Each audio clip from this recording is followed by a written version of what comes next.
It's DJ Rush back at the Awakenings Festival. Welcome back. Thank you. It's good to be back. Yeah, you were a little bit earlier on this year.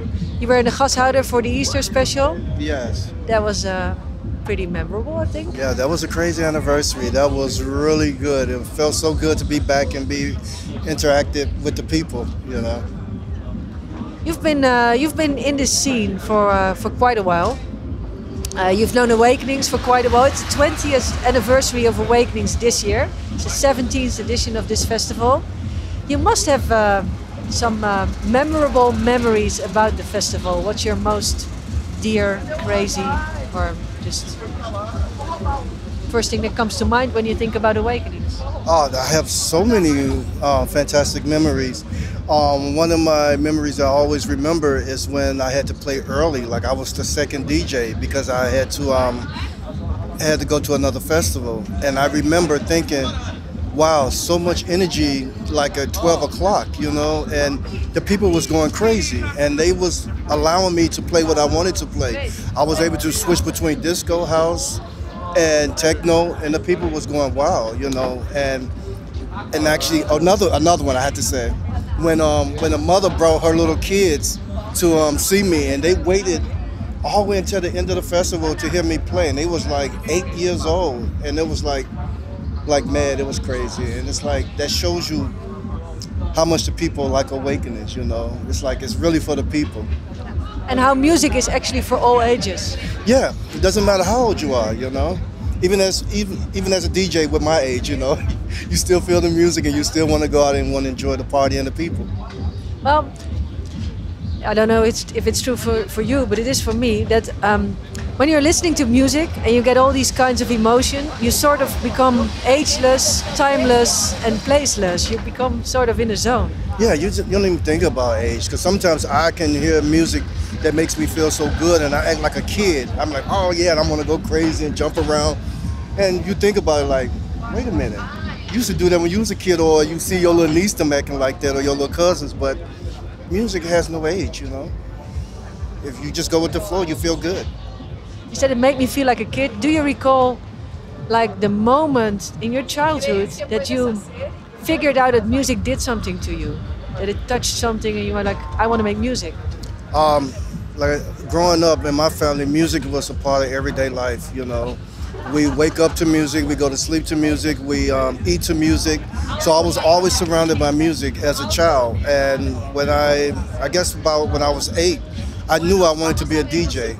I used to always sit in front of the radio, pretend I was a disc jockey, you know. And when I was 11, my mother brought me my first pair of 1200 Techniques, and yeah, ever since. And a headphone for herself.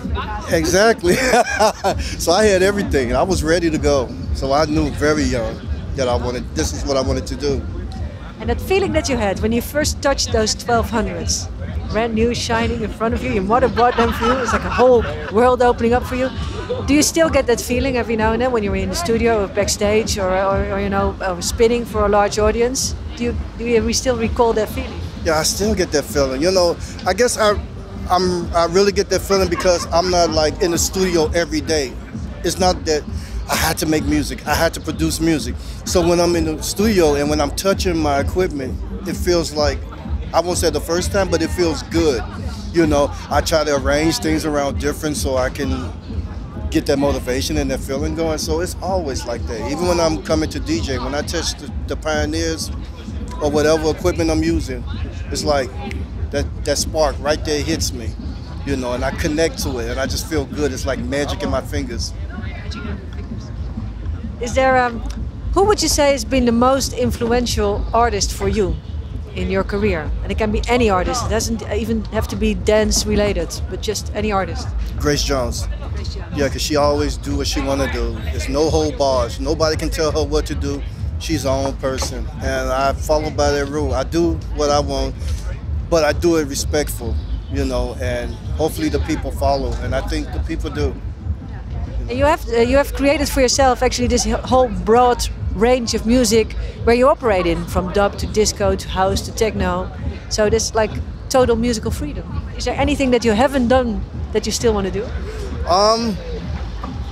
Nope. I think I touched about everything, you know. and I'm still trying to touch everything. Yeah. For this, when you're at Awakenings, you choose your bit harder styles, I guess. Or is that also changing?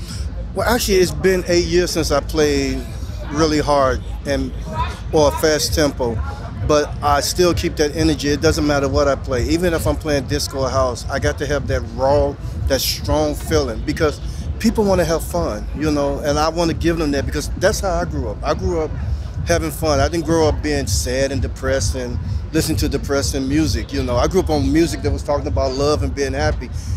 And that's how I feel when I DJ. I want people to have fun. I want people to feel like, you know, I had problems at work. I ended my relationship. Now I want to go and have fun and forget about all that. So that's why I possess in my music. So it's been like 8 years since I played really tough, but my BPMs are slower, but it's still got that hard energy and that Power. hard vibe. Yes. DJ Rush power.